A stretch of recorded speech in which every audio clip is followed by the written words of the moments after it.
Hello friends, welcome to my channel. ఈరోజు recipe వచ్చేసి mutton liver gravy curry. చాలా సింపుల్గా బ్యాచిలర్స్ కూడా మ్యాగీ చేసినంత ఈజీగా చేసేయవచ్చు. ముందుగా మనం ఒక 2 స్పూన్ల ఆయిల్ వేసుకొని ఆయిల్ హీట్ అయిన తర్వాత కట్ చేసిన మీడియం సైజు ఉల్లిపాయలను కూడా వేసి సిమ్లోనే దోరగా వేయించుకోవాలి. 1 స్పూన్ అల్లం వెల్లుల్లి పేస్ట్ను కూడా వేసి పచ్చి వాసన పోయేంత వరకు కూడా కొంచెం కలర్ మారేంత వరకు దోరగా వేయించుకోవాలి. చూడండి, మనకి ఈ విధంగా ఉంటే సరిపోతుంది. ఇప్పుడు మనం ముందుగానే అన్ని మసాలాలను కలిపి గ్రైండ్ చేసుకున్నానండి. ఇక్కడ నేను విడివిడిగా కాకుండా ఇలా గ్రైండ్ చేసి పెట్టుకున్న కొబ్బరి మసాలా పేస్ట్ని 1 కప్పు మొత్తాన్ని కూడా వేసుకొని సిమ్లోనే పచ్చి వాసన పోయేంత వరకు కూడా దోరగా వేయించుకోవాలి. చూడండి, ఇక్కడ మనకి ఈ విధంగా ఆయిల్ నుండి సపరేట్ అయిపోయింది.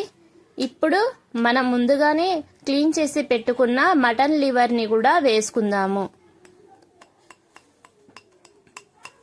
ఇప్పుడు మనం 1/2 టీ స్పూన్ పసుపుని, తగినంత ఉప్పుని కూడా వేసి ఒకసారి బాగా కలిసేలాగా కలుపుకుందాము.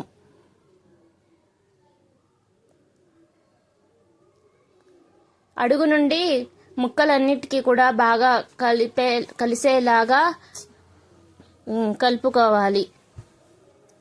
ఇప్పుడు మనం ఈ విధంగా ఒకసారి బాగా కలుపుకున్నాం కదండి. ఇప్పుడు మనం తగినంత కారాన్ని కూడా వేసుకుందాము.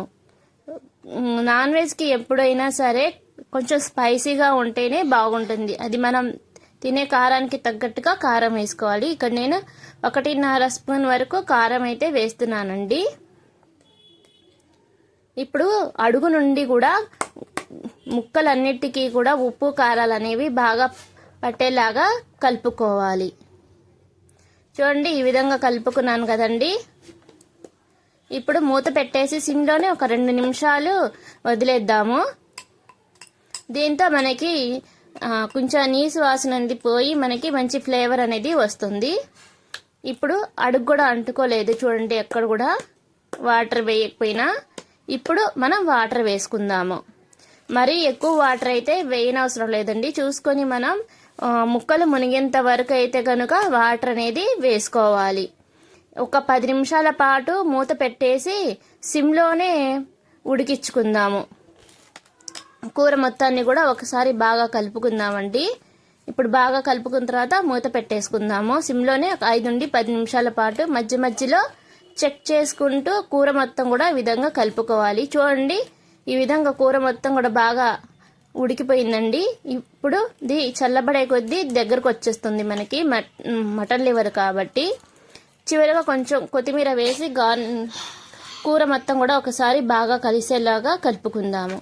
ఒకవేళ మనకి ఉప్పు సరిపోలేదనుకోండి, ఇప్పుడు స్టవ్ ఆఫ్ చేసి ఉప్పును కూడా సర్వ్ చేసుకోవచ్చు. ఇంతేనండి, mutton liver gravy curry ready. ఇది రాగి సంగటి, rice, chapati, flavoured rice, white రైస్లోకి చాలా చాలా బాగుంటుందండి.